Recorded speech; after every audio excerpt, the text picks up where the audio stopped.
AITA for considering divorce after my wife suggested sending our son to a conversion camp. My wife, 44F, and I, 45M, have been married for 14 years. We're a typical suburban family in most ways. 2 kids, a house in a nice neighborhood, steady jobs, and a relatively stable marriage, or so I thought. We have a 16-year-old son, Noah, and a 12-year-old daughter. I've always thought we were both dedicated to creating a loving, safe home for our kids. Now, though, I'm starting to question everything I thought I knew. A little background on us. My wife and I come from different worlds in some ways. I grew up in a fairly liberal household where things like sexuality weren't really discussed, but there was a general sense of acceptance. My parents never talked about it explicitly, but they instilled a belief in treating people with respect and love. My wife, however, grew up in a stricter, more religious home. Her parents held some conservative values, and although she drifted away from certain beliefs as she grew up, I wonder now if they still lingered somewhere in her mind. Over the years, we've had our fair share of disagreements, as all couples do.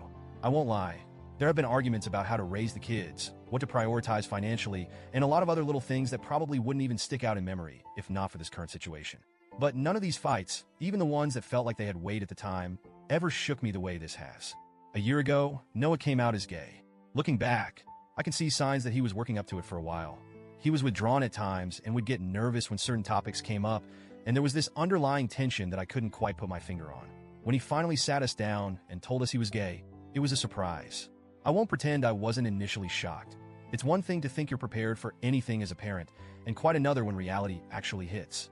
But after the surprise settled, I knew that my job was to love him, support him, and be the father he deserves.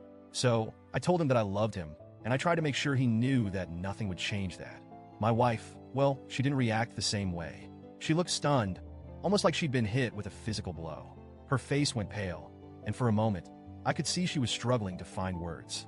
I assumed she just needed time to process, and I didn't want to push her. People process big news differently after all, but as days turned into weeks, it became clear that she wasn't handling this as a phase of shock or sadness that would pass. She would make small comments here and there that unsettled me. Things like, maybe he's just confused, or he's still so young. He can't know for sure. I try to brush these comments off as her way of adjusting, telling myself that she'd come around eventually. I thought she just needed time to understand. Looking back, I wonder if I was just hoping she would change because the alternative was so much darker than I wanted to believe. It came to a head about a week ago. We were discussing Noah's future, talking about college, his potential career options, and the typical dreams and hopes we have for our kids. Out of nowhere, she casually mentioned that she'd been looking into conversion therapy camps and thought it might be the best option for Noah. She said that he just hasn't been shown the right path yet, and that if we didn't help him get back on track, he might make decisions that would ruin his life. She genuinely believed that this camp would fix him. I was speechless. I felt like the ground had been pulled out from under me. The thought of conversion therapy, even hearing her say the words, made me feel sick. For a moment, I just stared at her, trying to understand if she was joking or if this was some nightmare I hadn't woken up from yet. I knew I had to say something, and I needed her to understand just how wrong this was.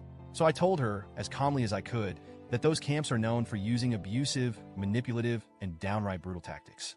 I told her that countless people have come out of those places traumatized, and some don't even make it out at all. But she wouldn't budge. She accused me of enabling Noah's confusion by refusing to do what's best for him. She kept repeating that if I loved Noah, I would help her fix him. The more she talked, the colder and more detached she sounded. I realized, as she continued, that this wasn't a temporary thing for her. This wasn't just some knee-jerk reaction or a phase. She genuinely believed that our son's sexual orientation was something that needed to be corrected. I felt a wave of anger rise up in me, anger mixed with a deep, overwhelming sadness.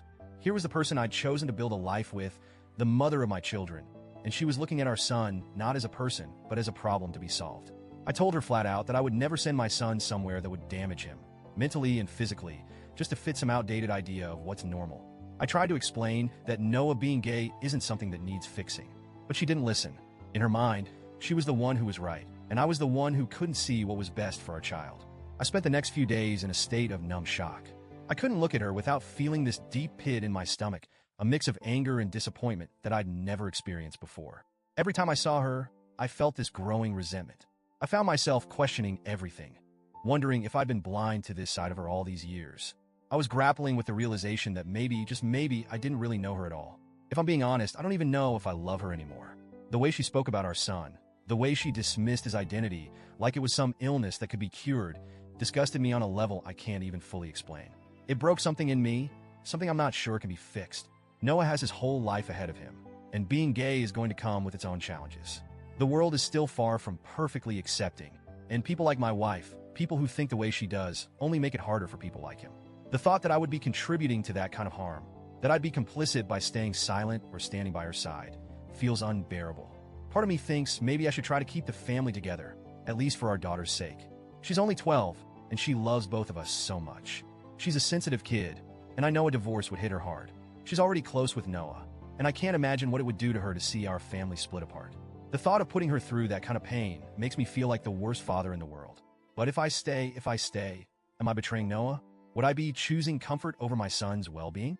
I can't ignore the look on his face when he came out to us. I remember the fear and vulnerability in his eyes, the way he was practically trembling as he waited for us to react. I promised him that he had nothing to worry about, that I'd always be there for him, no matter what. How can I keep that promise if I'm living with someone who wants to change him, to hurt him in ways I can barely bring myself to imagine?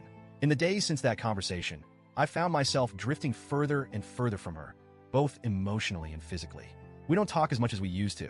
Every time I look at her, all I see is the person who would willingly send our son to a place that could destroy him. I don't know how to move past that. I don't even know if I want to.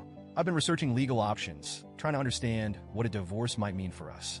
I've looked into custody arrangements and talked to a few close friends who've been supportive.